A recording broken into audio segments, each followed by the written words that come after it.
Jess Feldman. Yep. If I were to guess, I believe in a past life Jessica Feldman was a horse, and a horse who loved ghost stories. Please welcome Jessica Feldman.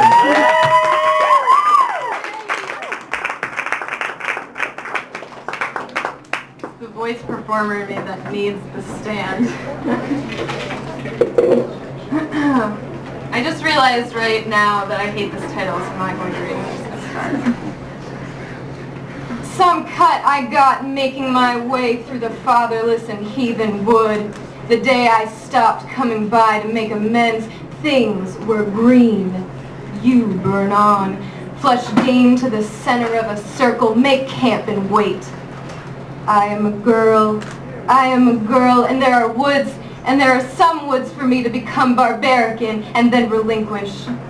I am landlocked and unbearably healthy. When I lean into the trunk of some pine, all my loves laugh inside a quarry.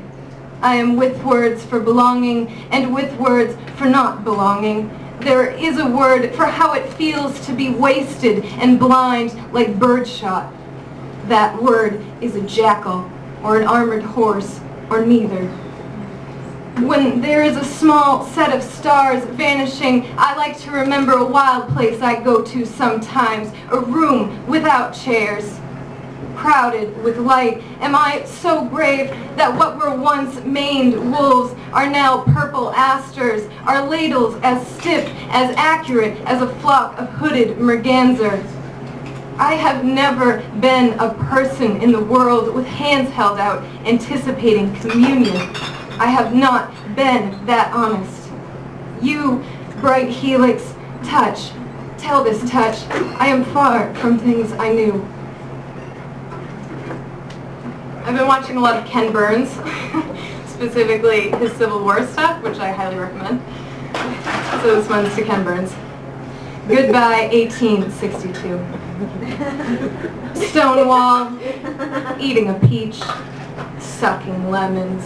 On this embankment, he had the unfortunate habit of overlooking suffering.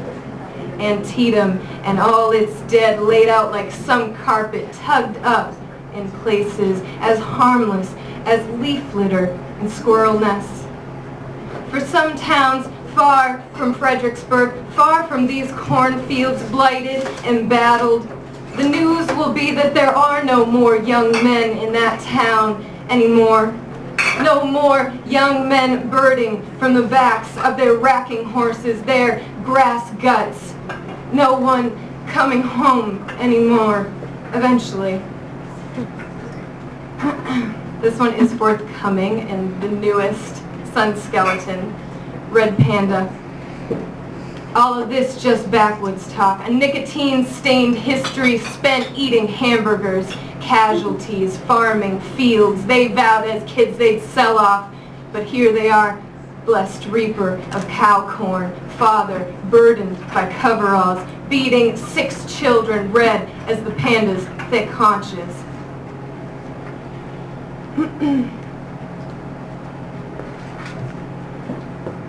I'm going to read this poem. I've been looking at a lot of Arbus, especially her untitled work, and I don't know if anybody's looked at that stuff. It's pretty friggin' amazing. And I'm dedicating this to Carol Clark, Yeah. who just had a birthday. Yeah. After Arbus.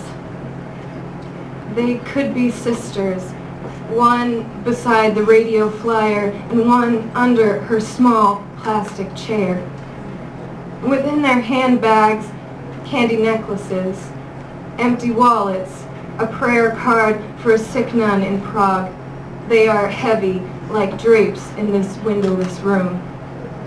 From the doorway I look at their faces, faces I am told are rude to look at, and I know that sometimes we live in the body of the ghost of ourselves.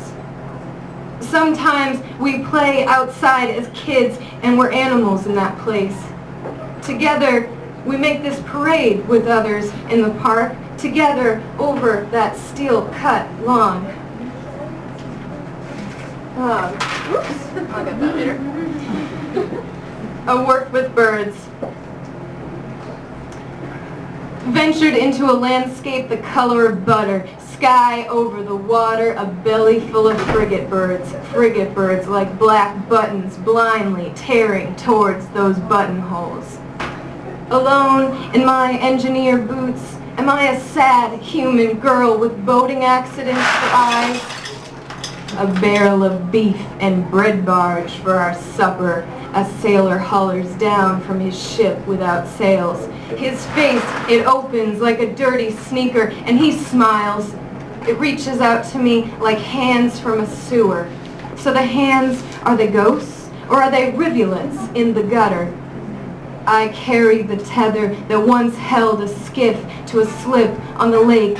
The skiff's hull was the color of old belt leather. My sister sunk like a fish released into green water. In documentaries about animals, there is the compulsion to show animals alive, then dead, and then to show their skeletons. The sailor lights a piece. Through the smoke, he is the fish eagle. What's a fish eagle? You can be the grief of animals held in talons. He is bright and ominous.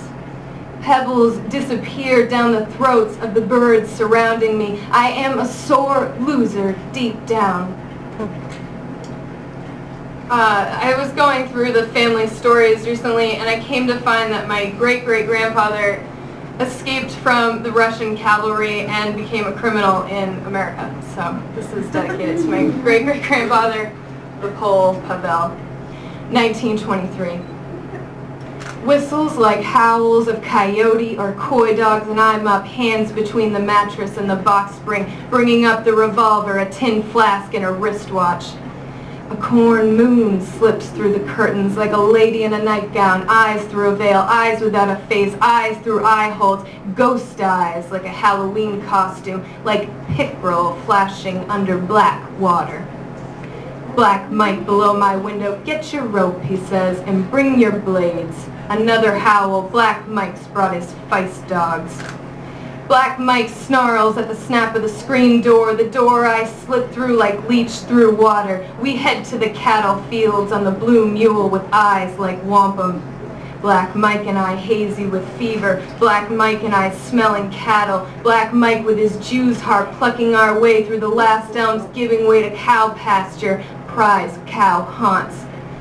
We get meat sweats thinking of those prize hides, prize cuts. Moon high up and below, we're making short work of pulled steer blades singing like carols. Black Mike caterwauls a Russian cavalry bit about fucking the feudal king's fat daughter. The feist dogs war with the steer's heels. Steer cut crescent moon into the feist hides. I say, we're good for one more. Black Mike calls the dogs. We drag the final cow out of her skin, off her bones, and sling all the hot, cut, steaming cow cuts onto the back of the moon-blind mule. The blue mule's nostrils grow big like cottontail. When Black Mike sidles up, the blue mule cow kicks him. Black Mike cow kicks the mule back. The blue mule gives in. We mount, make for home, with the dogs, breaching the elm shadows. All right, just a few more. Autobiography. I was a turkey vulture making a big shape in big sky, great gorgon with a snake head, an equestrian neck raining a devil ray, one false cry in a wood, a fox screams. I was daring this world to bark. I went stalking about my life, my death disguised as a thresher shark, as a mailbox. I was buckshot, pileated, telling myself, wherever my hand disappears, there will be my death. I went on mouthing that bit, and so began the song for Luke and for Lil. The names of ordinary birds were my infinite knowledge. Two more. Wrangling in the Absarokas. The animal with the bell. Tides of animals, of bells. All the sheep are born before they are brought over the mountains. The sheep herders mutter, cigarettes wagging from their mouths like last words. The heads of the dark horses nod, just as the heads of tall pines nod. Between moving 1,000 head through the pass and shooting at a brown bear, the sheep herders scavenge for arrowheads. There are too many to pocket. The sheep herders scatter them back to the mountain. Worse than brown bear, Wolverine. And the last light of the Absaroka's white sheepdogs gather around a dead ewe, growling low like bush dogs. Something I have never known is lonely for me. The book of this world is a closing. Absence. How many black rooms you have passed through to find her seated at the spindle this night. I thought I had forgotten my sorrow, she says, and returning your low bow, her threads unravel and pool. Sheltered inside the sleeves of your black kimono, your massive hands tremble, thunderclouds. You say you are heartsick for the red quilt of your bridal chamber, and she draws it over both of you. You have ached for 10 years for the feel of her hair, and now she lays it alongside you like a black scar. She is the frailest creature you ever cast from this world. Inside her white face, the black holes of her eyes and mouth are still fathomless. Alone with her again, an unimaginable happiness is dawning. Her body is like the bodies of the antelope and hare you felled as a young samurai. Soft bodies, bound and silenced, set out on a white canvas at the marketplace outside of Edo years ago. Thank you.